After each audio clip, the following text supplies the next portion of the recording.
E aí galera, olha só, hoje é dia do biólogo, tá?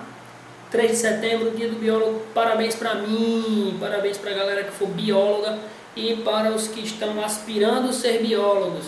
Profissão muito legal, bem interessante, não dá muito dinheiro aqui no Brasil, mas é uma maravilha de profissão. Quem quiser mais saber, procura, pergunta pra mim, vai ver como é legal. Hoje vamos falar sobre previsão do tempo. Previsão do tempo que não tem muito a ver com biologia, mas que tem a ver com as ciências naturais.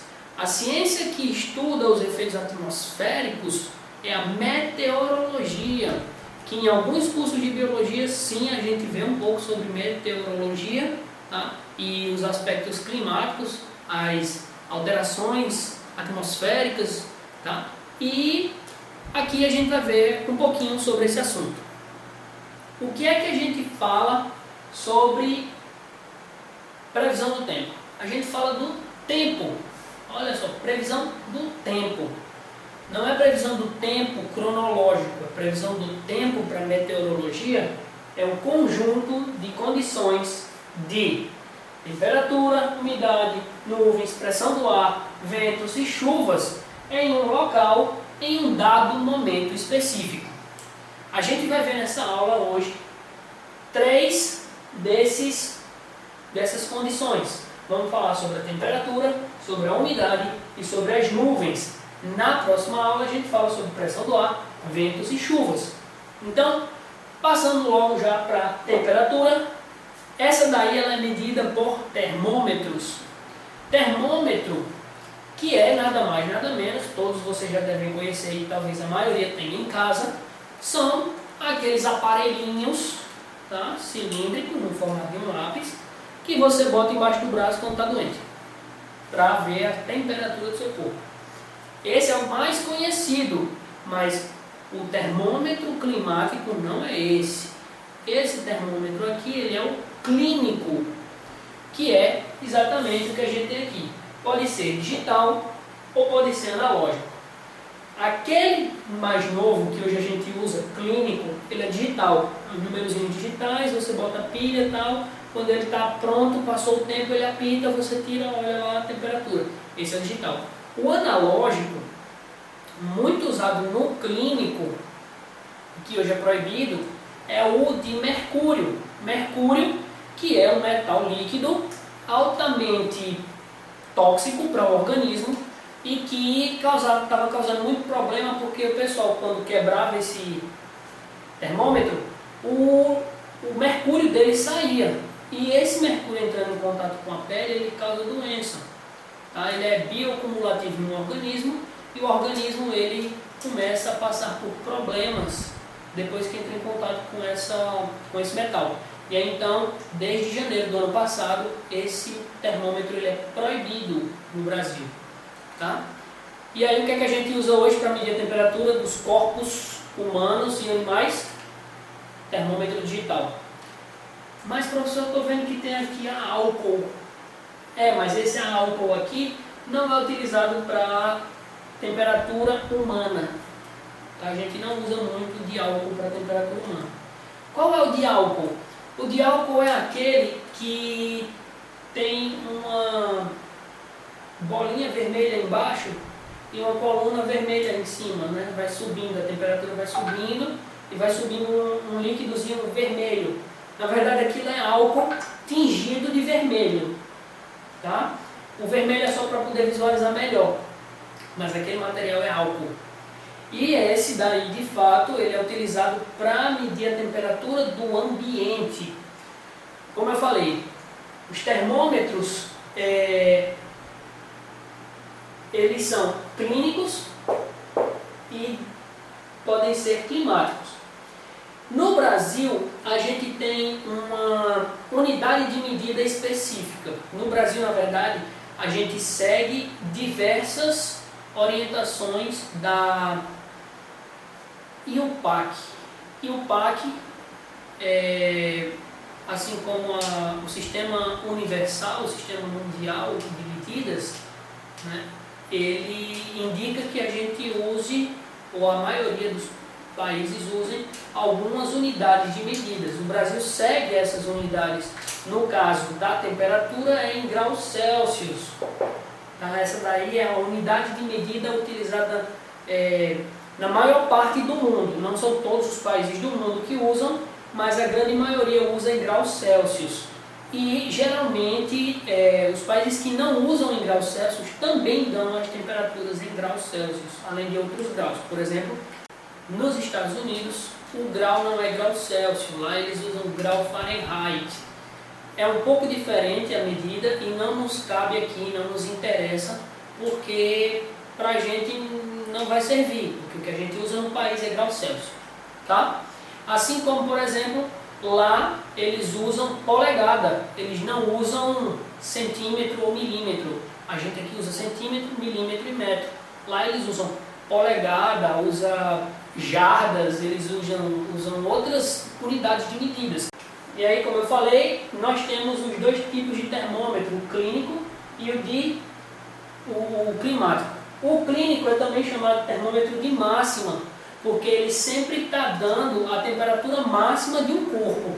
Quando você coloca aquele termômetro embaixo do braço, ele vai te dar o máximo da temperatura que está no teu corpo. Ele não vai dar a máxima e a mínima. Não dá, só dá de máxima. Um termômetro climático, ele não é um termômetro, ele na verdade é um formato de U, ele tem um formato assim, tá? Enquanto que o termômetro clínico tem um formato assim. Vejam a diferença e percebam. Esse que é em U, aqui, ele consegue medir as duas temperaturas, porque ele está sendo analisado durante o dia inteiro. E aí então ele está lá registrando a cada hora uma determinada temperatura. A pessoa que está observando, ou um computador que está ligado àquele termômetro, está sempre registrando a cada hora a temperatura mínima e máxima. Mínima e máxima. Depois de um dia, ele faz a média daquilo ali, tira a mínima e a máxima do dia. Ou, em alguns casos, eles podem fazer o quê? Está monitorando o dia todinho. Quando aparecer a temperatura mais baixa, aquela é a mínima. Quando aparecer a temperatura mais alta, aquela é a máxima. Tá? São duas formas de você fazer a análise da temperatura. A mínima e a máxima, e a média máxima e a média mínima. Tá? São essas duas terminologias que a gente tem na meteorologia, na previsão do tempo. Geralmente aquela que a gente vê no Jornal Nacional, que vê nesses outros jornais nacionais, o que a gente vê é a máxima e a mínima prevista. Essa previsão ela é dada por tecnologia da área meteorológica, tecnologia que está observando essas questões de mudança na temperatura, mudança na pressão, mudança na umidade, mudança nas nuvens, mudança no ciclo das chuvas, mudança no movimento das massas de ar. Tá? Com todas essas movimentações, os satélites climáticos estão sempre observando tudo isso para trazer maiores informações.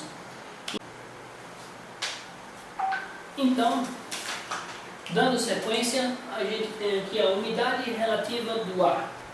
A umidade relativa do ar tem a sua importância para detectarmos como anda o desmatamento, como é que está o ambiente onde nos encontramos. Como assim? Quanto mais umidade a gente tem, mais desenvolvimento de fungo, mais desenvolvimento de resfriados a gente vai ter. Quanto menos umidade a gente tem, mais problemas respiratórios a gente vai ter. Vai ter ressecamento das vias aéreas superiores, vai ter sangramento de nariz, vai ter dificuldades de respirar. O ideal é que ela esteja entre 68, 70 até 45, está numa quantidade boa. Passar de 75 e menos de 30, já começa a sentir os efeitos mais pesados ausência de umidade. E o que quer dizer umidade relativa do ar, que todo mundo fala por aí e tal? Bom, a umidade relativa do ar nada mais é do que a quantidade máxima de vapor na atmosfera que pode ter em uma determinada temperatura. E aí o que acontece? É medido de acordo. Vamos dar um exemplo. Imagine que a temperatura em questão é 25 graus Celsius. Então, quanto de vapor de água a gente vai ter na atmosfera máxima, o máximo de vapor que a gente vai ter a 25 graus. Vamos dar um exemplo. 4 litros de vapor. Tá? A gente vai ter 4 litros de água nesse vapor. Pronto. Então, relativamente, o que a gente vai ter é isso. Aí, como é que a gente descobre essa umidade relativa? Tem os aparelhos que fazem essa medição. Qual é o aparelho? Psicômetro. E como é que funciona isso? Bom, o psicômetro é esse aqui. E o que é que ele faz? Bom, nada mais, nada menos é do que 2 termômetros. Um deles é seco e o outro é úmido. Como assim, professor? O bulbo em que ele armazena o álcool vermelhinho, de um deles não tem nada, é para captar e medir a temperatura do ambiente. Já o outro, ele tem um tecido de algodão envolvendo esse bulbo que ele é molhado. E depois que ele é molhado, ele é exposto a uma ventilação, pode ser manual, você pode balançar esse termômetro para fazer com que o ar ao redor seque ou mantenha a temperatura daquilo ali. Ou existem já os psicômetros, digamos assim, automáticos, que você dá uma cordinha nele e tem um ventiladorzinho atrás que ele fica rodando por um determinado tempo. E aí a temperatura no que vai estar com o tecido de algodão vai ser menor. E aí depois de um certo tempo, que aí vai ser analisado, geralmente é um dia, aí vai ser analisado a temperatura e a diferença de temperatura de um para outro, colocado na tabela, e ele vai dizer qual é a umidade específica para aquele lá, tá? A tabela que eu estou falando é essa aqui. Com essa tabela aqui, a gente consegue ver qual é a umidade relativa. E como é que funciona isso? Como eu falei, a gente vê a temperatura do termômetro seco e depois pega a diferença de temperatura do seco para o úmido, e a diferença, né, essa diferença aí é esse ponto de cima, tá? Essa linha horizontal, e a vertical é da temperatura. E aí a gente cruza a temperatura vertical que apareceu com a diferença de temperatura da horizontal e chega numa determinada umidade. Tá? É dessa forma que funciona o cálculo para umidade relativa. Passando daqui, vamos para a parte mais interessante da aula, que são as nuvens. As nuvens nada mais nada menos do que vapor de água acumulado na atmosfera, tá? E essas nuvens, elas possuem diversas formas. Não estou falando do desenho da nuvem não, uma parece elefante, outra parece um gavião, outra parece um gafanhoto. Não é disso que eu estou falando. Eu estou falando da concentração de vapores que se dá em cada uma delas. E elas recebem nomes diferentes por causa disso. Não só pela concentração de vapores, mas também pela altura que elas se encontram. Quais são essas nuvens? Bom, estratos é a primeira, cúmulos, cirros, nimbos e cúmulos nimbos. A estratos, ela é uma nuvem cinzenta, que geralmente está nas camadas mais altas, né? Quando você olha para o céu, você vê ela mais distante, mas elas são cinzentas e elas indicam chuva. É aquela nuvem que você vê mais alta, cobrindo o céu, né, e que não passa muita luminosidade, o dia fica mais ou menos escuro, e você olha para o céu e diz assim, eita, vai chover, mas não é agora. Vai chover, mas não é agora.